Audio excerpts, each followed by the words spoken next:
Ayun, mayong adlaw sa inyong atanan. I am Eunice and Apostol, and we would want to welcome you in our first ever episode sa amon nga podcast. And we call this podcast Adelfi, which means sisters. Explain na further sa aton nga upoderi. I have here with me Cherry and Carla, and I am Eunice. So, ginpangamuyuan na mo ni malawig ng mga tinion of how can we help young people, especially mga kababaihan namon ng mga utod dira sa Ginoo sa pagpadayon despite sa crisis nga aton ginaatubang subong. We know that this is a very difficult time, and tanan kita nag-aatubang sa nagkalain-lain ng mga circumstances, may it be within ourselves, within our family, within our friends, kung sa iban pang mabutang. And I want to introduce to you my fellow sa upod sa ining podcast na nag-desire man to help young people in this generation sa pagpadayon sa pag-alagad sa Ginoo. And I want them to introduce themselves. So, una, mapakilala sa atin si Manang Cherry. Hello! Good evening! So, hopefully si Manang Cherry, kasama ng young people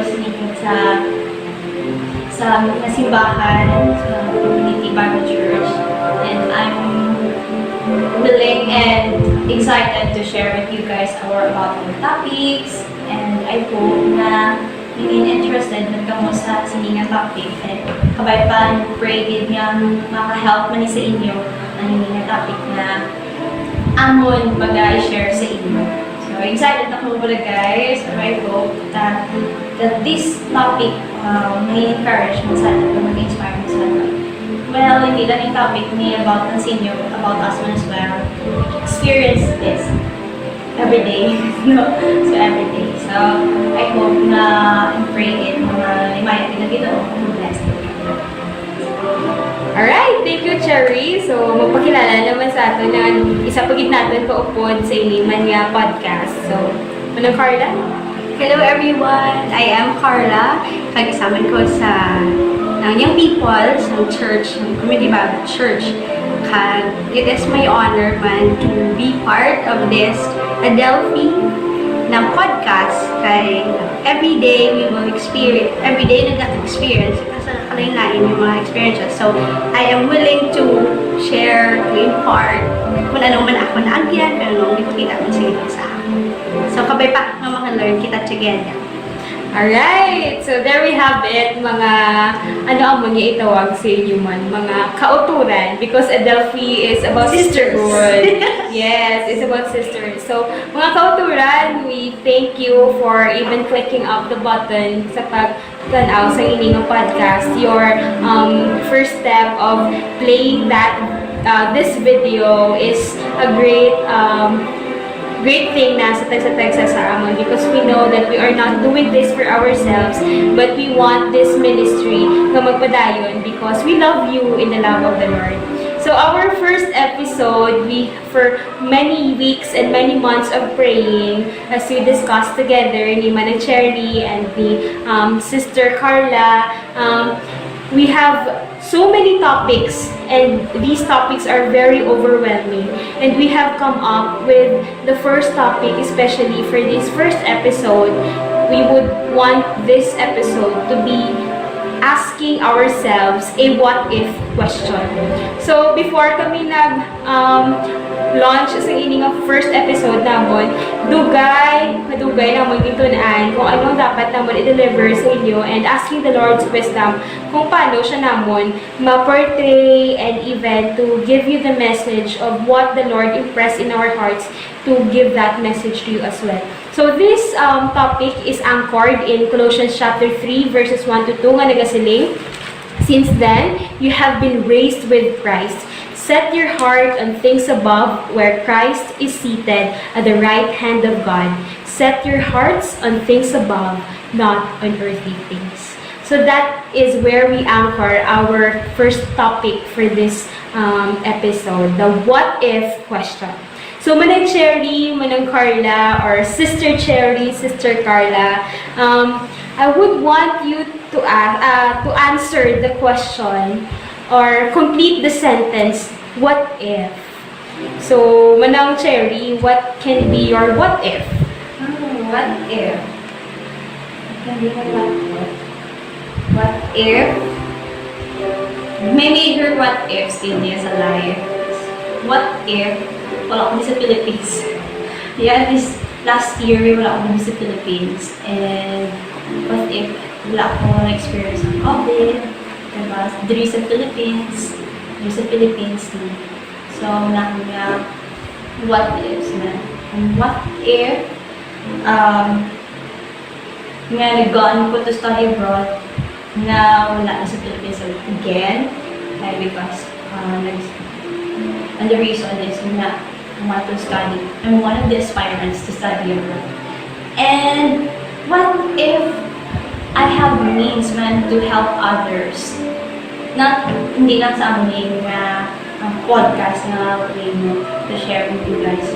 But some other kaid nga mga na mapuli ko sa iba. So kaya aman ako niya desire as well. Hindi ko gusto mag-bring ako sa ako niya comfort zone. So mag-go out pagid and to help others man as well. Especially the kids. Hindi lang kids nga to go to church. But especially ang mga underprivileged lang mga kabataan.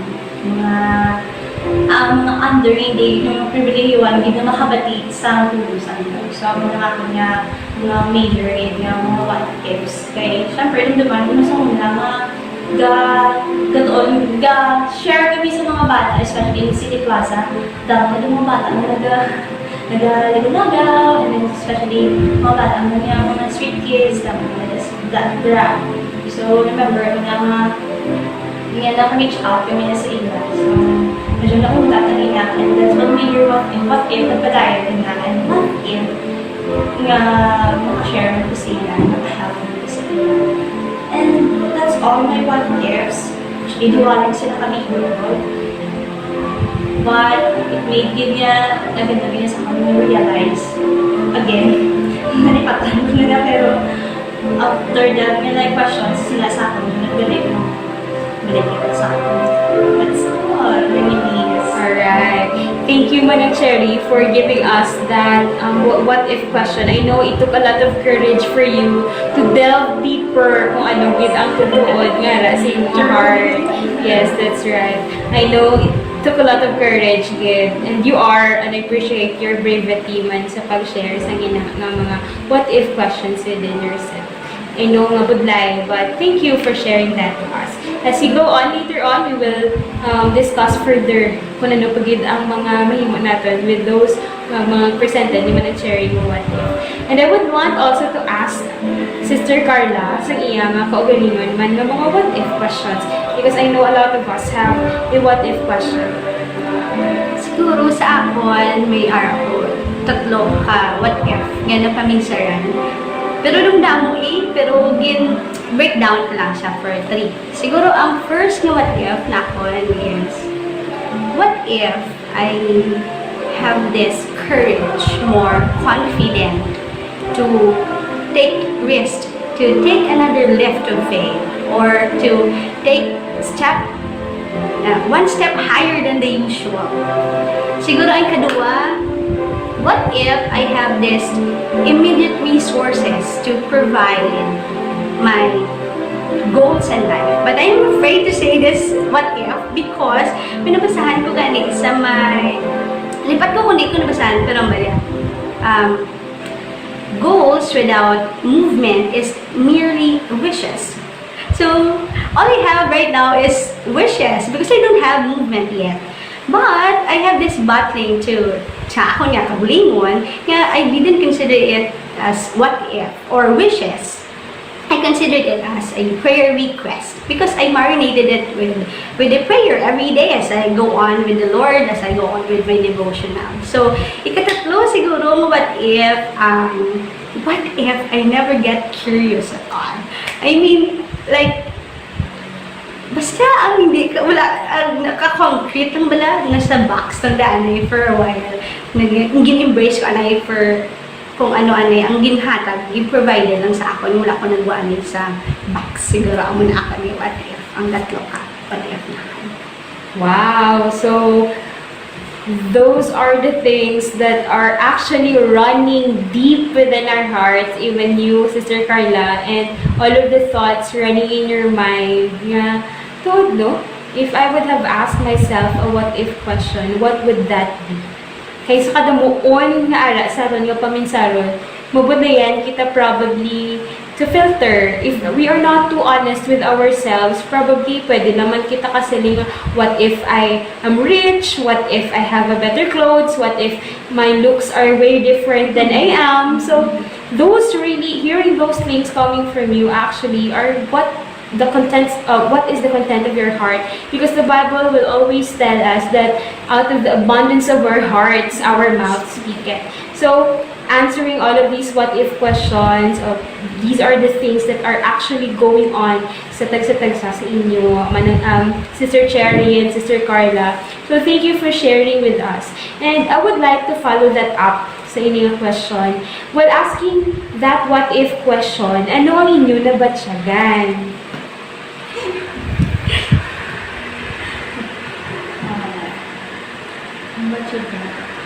Siguro sa akon, syempre you are hiding the secret chamber of Harry Potter. Wow, that's deep. Secret chamber. Pero, like, if that what if you're trying to share it to others, it's like digging your inner heart. It's like, ang secret mo ba lang, hindi mo papakita sa iba, hindi mo gusto maging vulnerable sa ibang tao because you don't want that what if be against you. Yes. So, it's like a digging, like a mine digging in your heart, that you're covering it. Pero you need to say it so that you will overcome it. So, yes. In this world with a lot of filter right now, probably we are not as confident as we are to expose our weaknesses, to expose what's really within our hearts. Kaya nakulbaan kita kung ano paminsaron sa tao, how would other people respond with my questions, amo ni galit sunod sa akong nga paminsaron, and we are really too afraid probably to let that part of ourselves out, no? Say mo man, Cherry, what would you feel about it? Ako, na-feel ko frustrate. Kasi yung frustrate sa ako. And kay frustrating siya kayo, kay walang nalipatan. Hindi mas nalipatan. Nag-ghost ko na siya bilang nag-ghost bond ko na siya bilang already. And then, na-accept ko na siya. Like, ang bani Carla, it digs us into something that it's already been buried. Then, alam na, siya na nalubong mo na, and then, nakutkok ka naman. And, ako na siguro nag-feel ko frustrate because kay tungkol, wala siya na-fulfill. Kaya sala siya sa what if. Doon nagdaan siya nag-billion sa what if. And,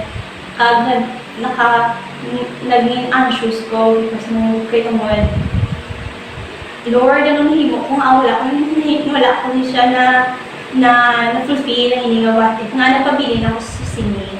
Nga doon na mediocre ko wala ako may tungod na kulbaan ko. And hindi ko gusto mag-risk for now. Doon ko wala, daman ko yung mga setbacks mo as well sa tayo. Pag di mo sa mga what if, so you'll feel frustrated. Yeah, somehow. Thank you, Mana Cherry. I like that, no? I like it when you said that you're like, it already has a gauze. Though, kumbaga pa, you have tried to patch it up, but opening that gauze again, seeing that there's still wound, still fresh. Do you have come to a point of realization nga, at this certain part of my heart, of my life, I am still healing, or I'm still going to be healed. And as we go further with our discussion, let us look into how the healing process can be done sa ining mga what-if questions natin. And part of that, I want to ask the next question. What usually comes to your mind? Although you have already said it, a part of it, I really want to know what usually comes to your mind when you are asked with this question. What if it's not me asking? What if you were caught in a moment that you were asked with this what if question? Siguro off guard, hindi ka answer na yun. Yes. It's surprising. Tapos, wala ka prepare. Kung nakaprepare ka yan, siguro, you can think better words to use. You can think more scenarios that probably maka-fit sa imo. Pero kung muna, siguro stick ka lang. Dawin, kulbaan ko, hindi na lang. Dawin mo time ka. Yes. Duha, this is not the right time for me. Can we have a break, please? So sometimes, yes. And it takes a lot of us, or a little bit of time for us to reflect and process this question, because hindi siya naglago question. It has a heavy weight, a heavy part on us, because this is not about other people. This is about ourselves. And when we look into ourselves, mas nabudayan kita magtanaw. Kasi sometimes, honestly, or it would, if we are asked about a certain person, makasabat kita dayon. But when we ask about questions related to ourselves, doon nabudayan kita. Because vulnerability would always come in.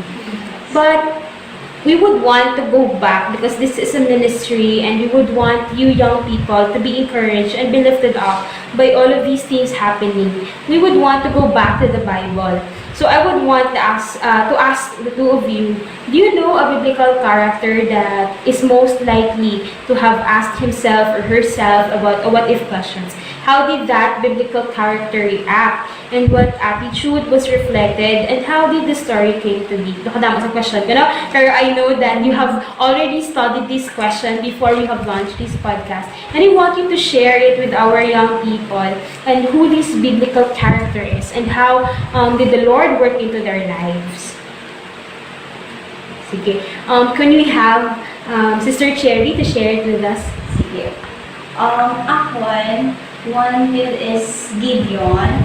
So, natin na sa nagsugod ang story about Gideon sa chapter 6, Judges chapter 6.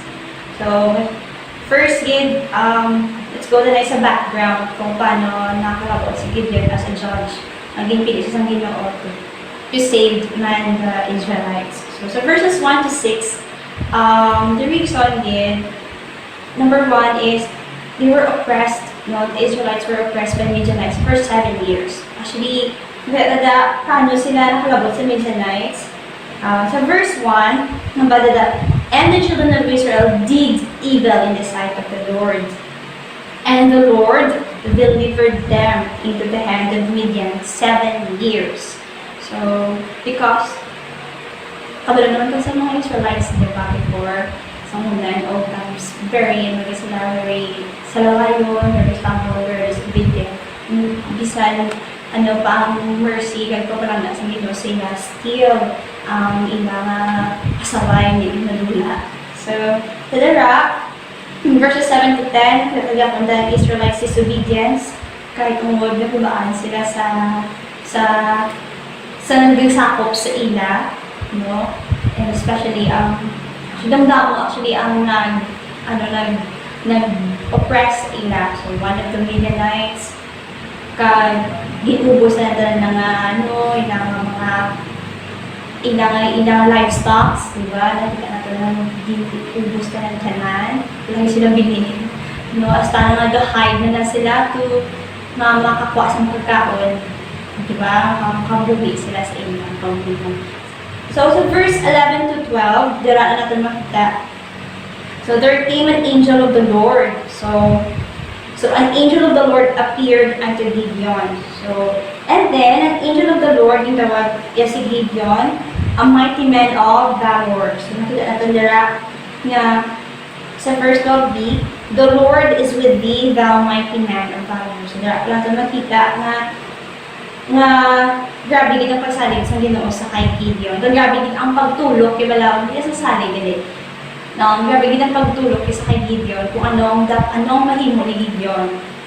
And then before that, let's learn na what is the meaning of valor? So, valor means power or brave.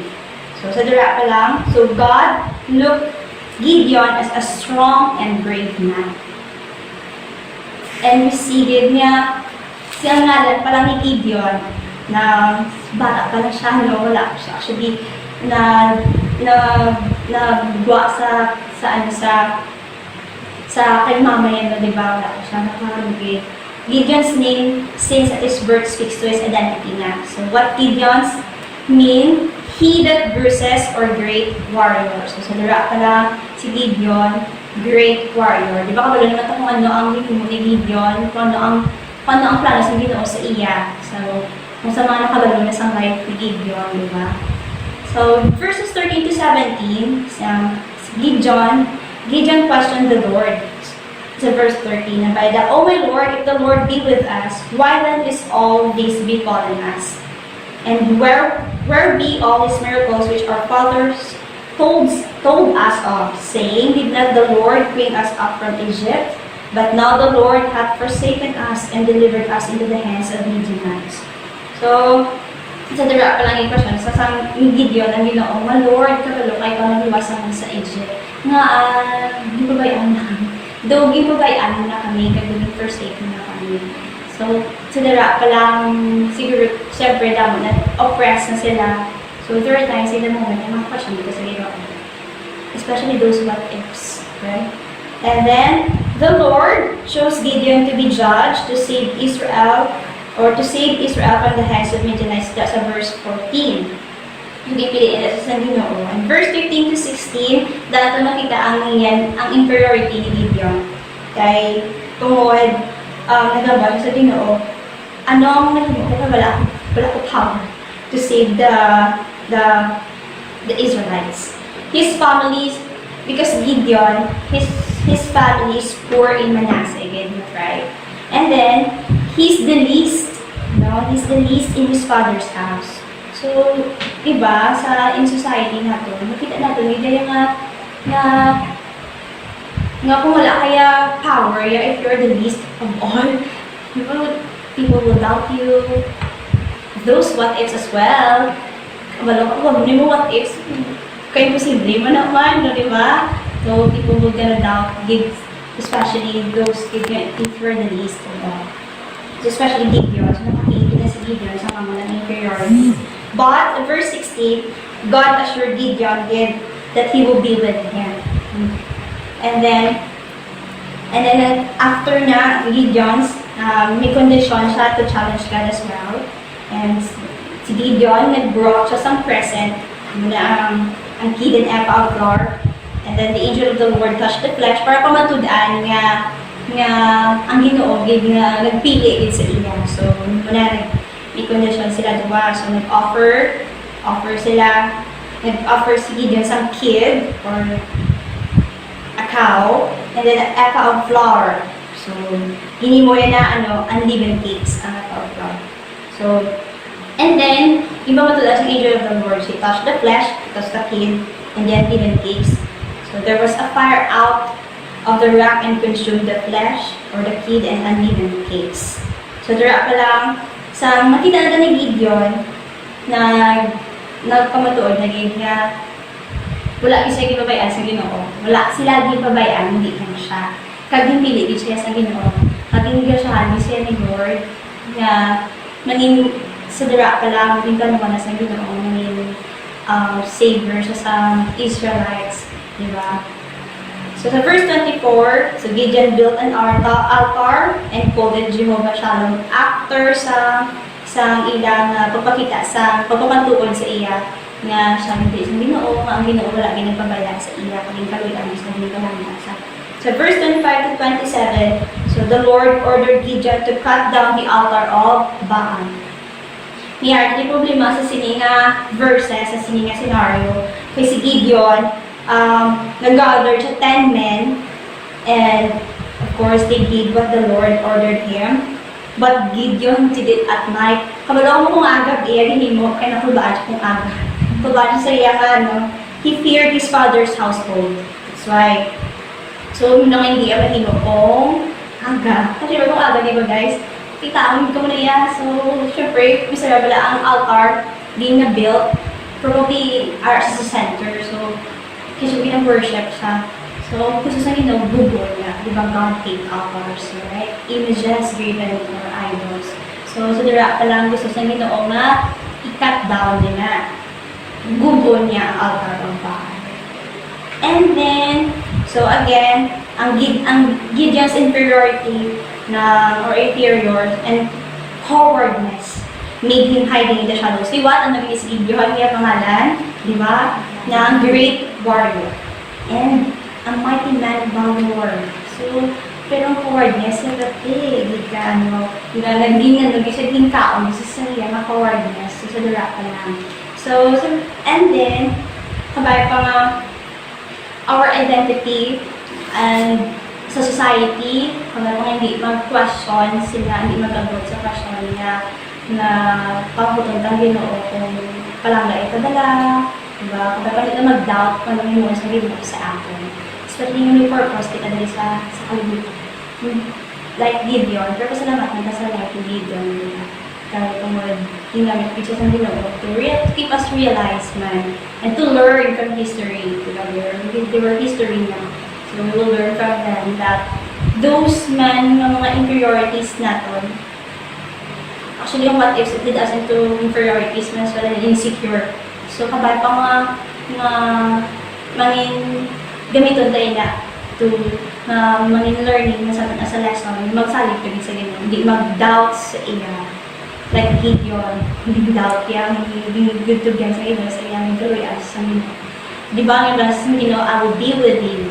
So don't be afraid. I'll be with you. You're a great warrior.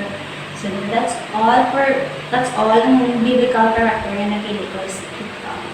Wow, thank you, Sister Cherry, for sharing to us what a life of Gideon is and how he responded to his personal, probably a lot of things was running sa mind ni Gideon when the Lord called him to do it and to pursue sang plano sang Ginoo sa iya. Pero despite of what the Lord says who he is, that he is a man of valor, still he had this question of identity, of saying bala nga he was not born in a very prominent family. Nga mula niya ako naging background, amo niya ako niya dinakaan. Ano gidya bala mahimo ko? Kumbaga pa, amo na siya. So, oftentimes, a what if question would always come in mind because of position and because of our education, because of mga kumbaga pa credentials as what the world would tell us. Ano gidyang credential niya para nga mahimo muni nga mga butang. And probably Gideon, as he was called by the Lord to pursue ni sang pagtibato sa iyang mga katawhan and destroying the altar of the enemy. Actually, he did it in a manner pa nga medyo may hesitant pa siya kay Pumod. Again, he did it at night time because there are still hesitations within him. But again, probably in all of us, sa tanan-tanan sa aton, yung mga anak sa Ginoo, tagaan kita sa Ginoo, sang uniqueness within us. And that particular uniqueness within us, ang ihatag niya, gamiton ta siya in a way nga mag-learn kita dira sa Ginoo, kag makapakigbato kita sa iyang pangalan. Again, it all goes back to portray who our God is. And it's not about us. Because again, if siguro nangisog to sa Gideon nga, ginhatag niya sa Ginoo, sakang niya title, so kaya ko ni. But the Lord still showed humility in the life of Gideon. Nagipakita niya nga humbled Gideon, probably nagpamangkot, yun man siya sa amuna o mga butang, but it displayed how the Lord can do a lot of things in the life of Gideon. Wow, thank you, Manang Cherry, for sharing with us the life of Gideon. And then how about you, Sister Carla? Sino naman niya ang biblical character, hindi mo nga napaminsara? Okay, so siguro sa akon ang napaminsaran ko gid nga biblical character. Nga wala man gid nag-question nga what if. Pero siguro si Moses. Na we all know Moses. So, if wala pa natin mayo nakilala natin si Moses, let's go galing sa iyang background man. Pero short lang. Si Moses, isa ka Israelites, nag-abot ang time nga tanan yung mga baby nga ginabata. Kaya diba, ang mga Israelites are sa Egypt. So, dito nga time, dasig magbata ang mga Israelites nga babae kaysa sa mga Egyptian. So, the Pharaoh or the king wanted all the children nga lalaki nga patson.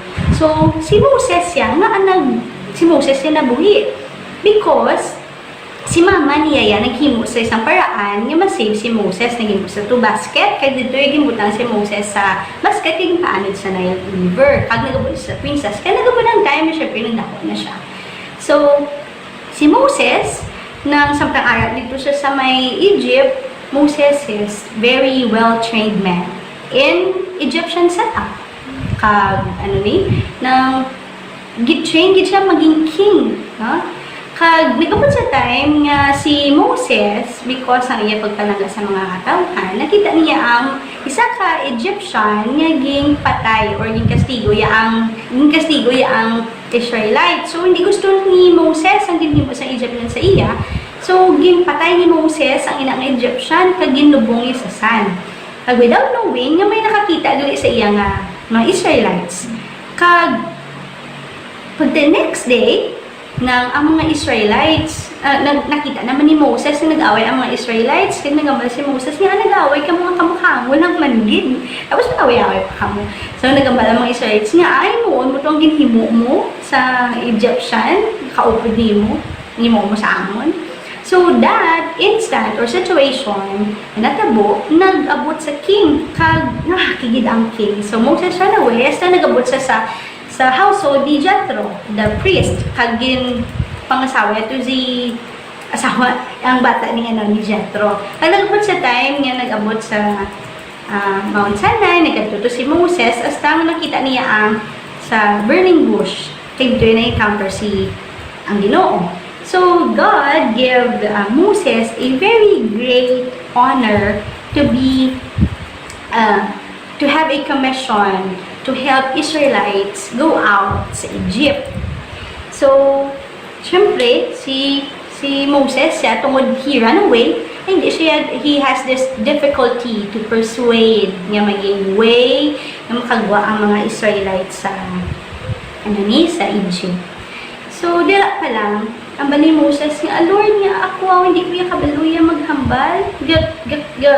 Tang twisted kuya, hindi kuya good to tell Israelites, to lead the Israelites. Pero, in fact, si Moses, gin-change siya maging king. Kag kilala niya ang Pharaoh, ang king, si Ramesses. He grow up together, nakilala yung strengths kay weaknesses, kag pwede i-strike. Paano pwede i-strike kay Ramesses? Pero nakita natin kay Moses na he humbled himself. Lord, hindi kuya kaya. Hindi kuya kabalo. Pero nakita na natin nga, hindi kuya Lord niya mag-lead sa iya because ang natabo to. So, ang note bala natin nga, present discouragement often arises from former disappointments. So, Moses doesn't want to lead the Israelites because he is afraid nga ang mga Israelites na mapati sa itong sa gagawin. So, our actions matter, our words matter. Ang problema lang sa aton because what divides and separates us from light to darkness is how we choose to use them. How we choose the words, how we choose the actions. It depends to us. But Moses overcome that through grace and with balance of humility, he humbled himself. He is so reluctant to go to the king, but the Lord chose your call to him. Pero basta hindi ko makita dun sa Exodus chapter 4. Pero nakakig na ang Ginoo sa iya, naging irritated na Ginoo sa iya, kaya nagambasa, how about Aaron? He is a Levite and he can help you. Kaya nato nakita nga, two is better than one. The Lord will use many miracles for you to look up to the brighter side. Sometimes, sa aking kabuhi, makita nato niya, vulnerable kita katama. Pero ang that vulnerability as we questions those what if, makikita natin nga, it will lead us closer and closer to the Lord. Those vulnerability, the Lord doesn't want you to be in pain forever. The Lord wants you to learn from that pain. The Lord wants you to learn such instant nga, abin mo, hindi ko niya kaluwas ko niya. Manubudlay niya sa imo, mga ragad. Manubudlay niya. It's not easy to walk in your path, Lord. It's not easy to lead. It's not easy to stand. It's not easy to take risks as we lead the organization or the church or the youth or anyone. It's not easy, pero there's a light at the end of the tunnel. The Lord will use a lot. Like kay Moses, gingamit sang Ginoo, si Aaron, kag tanan yung ma-experience and miracles sang Ginoo, kag makita ni Moses nga, ay, the Lord will lead me and I will be your mouth and your brain or tanan-tanan pada, because the Lord will lead you, because He commissioned you to do it and He will never leave you. Because He promised that. Siya ang nanakakon, si Moses. Wow, thank you, Sister Carla, for sharing to us the life of Moses. Moses might be very familiar, a very familiar biblical character sa sa aton or sa tanan sa aton, but looking into this topic na related to, nag-question may ayahan si Moses, what if? Maybe it's more on a problem of why me? Nga siya gidya ang gamiton sa Ginoo kay damo man siya gani presentar nga mga mas mayo pagid sang sa iya nga makalid sa mga katawhan.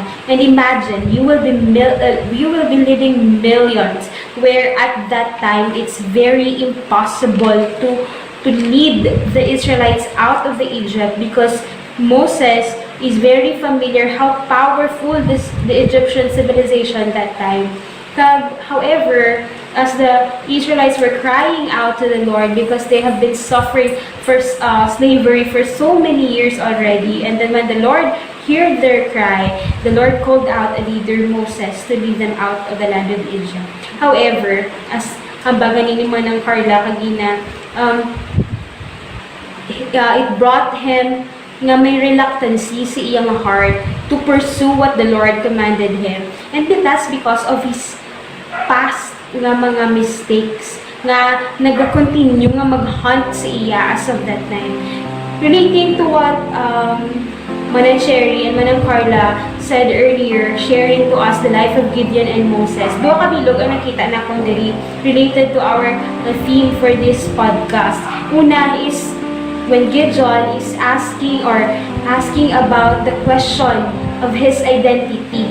No, ang identity ni Gideon samtang ginhambal sa Ginoo siya nga amo ni siya, but there's a perspective within himself nga lain niyang iya nakita compared to how the Lord sees him as an individual and as his iya mismo nga katawhan nga gingamit sa pag minister man, and to show how great our God is and how powerful He is, His identity. Oftentimes, our what-if questions are related to our own identity. Sino gid kita? Damo mga bagay sa aton kabuhi, hindi natin nabaton kung sino kita. May it be in a form of our family, may it be in a form of our economic state. Katanin nagmagarano na lang ko, balikan to ang what-if question. What if I had the means, I had the resources? Okay, let's say, wala dira. So that's still a question of identity because you don't have that. So that's you. That's a part of you. Amo na imo limitation as a person, and that what if question will always lead and hunt our identity before the Lord. And the second one I see sa life ni Moses, as when Carla was sharing it, was the past mistake of Moses. So oftentimes our what if questions are related to our past mistakes. So what if wala ko to nahimo? What if I made this decision? What if I had a different decision? What if I did not pursue it? What if? Our past mistake will haunt us to keep on what the Lord will be doing in our lives. So, kung wala, ang pinaka-great tagid is what if we are not asking ourselves a what if question. What if wala kita nagapamangkot sa inyong mga batang. Do we just keep on doing things lightly or blankly or blindly? Ikaw pa tayo ng kataayan nga, hindi, okay lang po. Okay lang ako yung kabuhi. What if Gideon did not ask a what if, or did not look into his identity? What if Moses did not quarrel before the Lord na naghambal siya nga kaya ko? So kadamo sa aton nga mga young people, our generation today nga naghambal nga kaya ko ni, because that's how positive psychology says, di kaya ko ni. But looking into what before saying kaya ko ni, we fail to look into our own vulnerabilities. So sometimes it helps, and oftentimes, and a lot of times it helps to look into our state and our own vulnerability. And it's okay to ask a what if question. But remember, do not dwell on that question. So that leads to our last question sa inyo, Manang Cherry and Manang Carla. If you are to encourage someone who is struggling with his or her personal what ifs and are battling against it, what will you say to that person?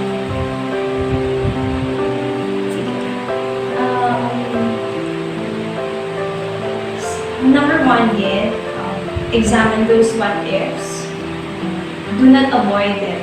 Do not avoid those what ifs. Okay, the more we na-avoid, the more we na-avoid, so the more mo na siya masupport mo nila, and the more mo siya mamugaat, the more mo siya masakit. Di ba? Kaya tabi na nabalik. And then, ang bunga yung kadala mo siya, yung kadala mo yung sakit na nabalik. So, ang muna lang kami encourage is examine those what ifs. Isang sakit na. Totoo. Doon nga, nang kaagin ko na, just like kanina mga ko lang, nakaka-feeling ko frustrated din kayo sa nag-max pa ng what ifs. But then I realize, mas namigid nga examine din ng what ifs. Kaya hindi ka dapat pag-ikawan ang hurt na ma-cause ng what ifs. So, do not avoid it. So, let's examine those what ifs. And don't let those what ifs hide us from our shadows, just like Gideon. Kung si identity, nagdula yung shadow. Nagdala sa night, nagdulog na. Kabay pa nga, it will not lead us into darkness. Kabay pa. Those what ifs. Just like when Eunice and Balya, it's okay to ask what if questions. So, okay lang din na. But, those what if questions doesn't define us.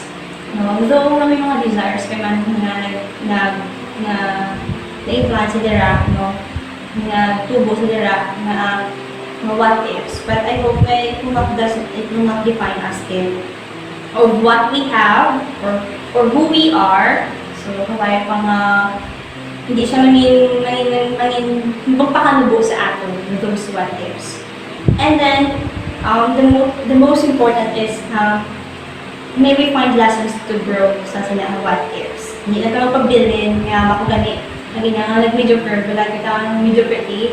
So, kabay pa nga hindi may sagabal sa atin sa pag-grow ang what if. Kabay pa nga mag-grow kita dira, makafind kita lessons, hindi lang mamangkot at ang mamangkot, but as well as mamangkot ng kung ano matunan natin sa nila ang mga what ifs. Akag ano ito mo on.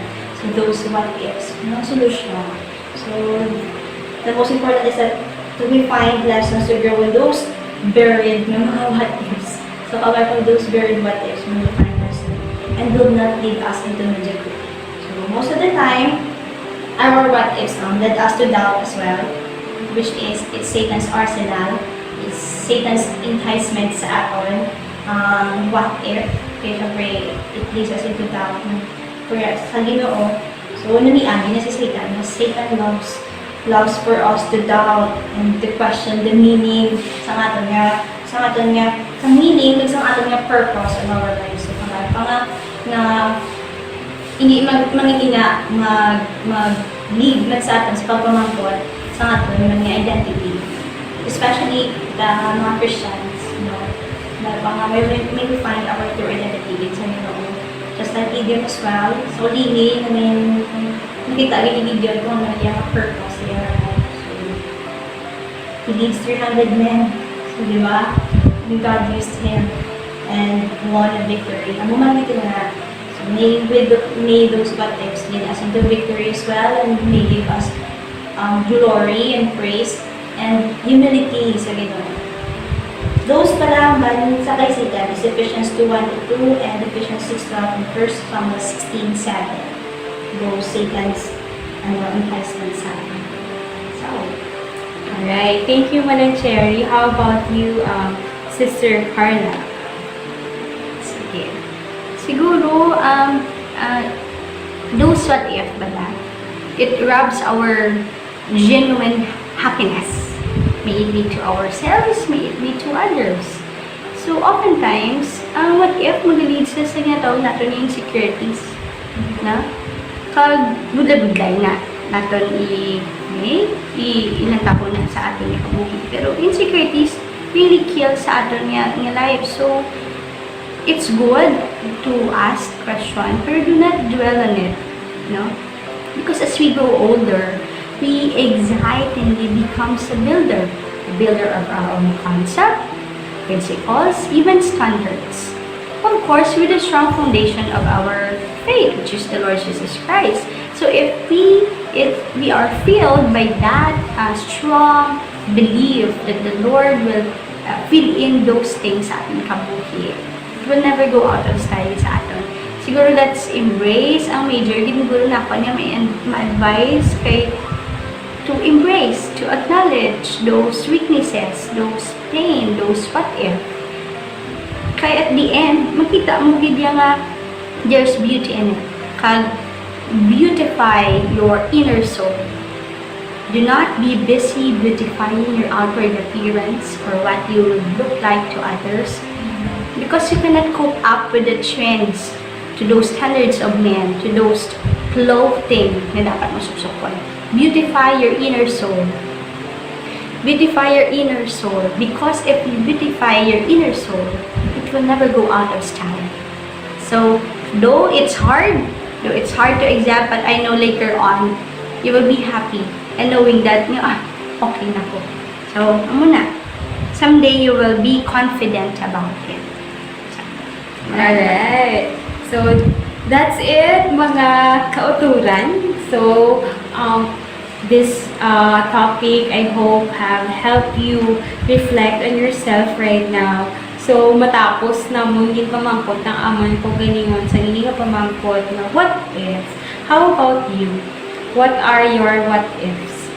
So, ikaw na mismo maka-reflect sa ina nga question, and if it's too heavy for you to bear and to really dig deeper into the content of your heart, we are here as your sisters to listen to you, and as by the grace of the Lord, pamatian na mo ng imong ina nga concern, and we can just talk us, you can just call us or message us in our personal messages, and I will be attaching that contact details in the caption of this video, and you are very welcome to connect with us, and we will be praying for you as the Lord have shown us how important it is to stay connected, especially in these difficult times and crises that you are facing, because we don't know what could be after this. So I hope our episode for this month have helped you, and I would want also to ask any topic that you want us to talk about for our next episode. So kindly write down your comments in our comment box below and tell us a very interesting topic related to the biblical principles that we are anchored with our statement of faith. Thank you, and in behalf of our church and to our church pastors and our ministers and pastors in our church, we thank you for nurturing us in letting and allowing us to grow more in the knowledge of our Lord Jesus Christ, that we are here speaking up for the generation of today. Thank you, everyone, and see you soon. Bye!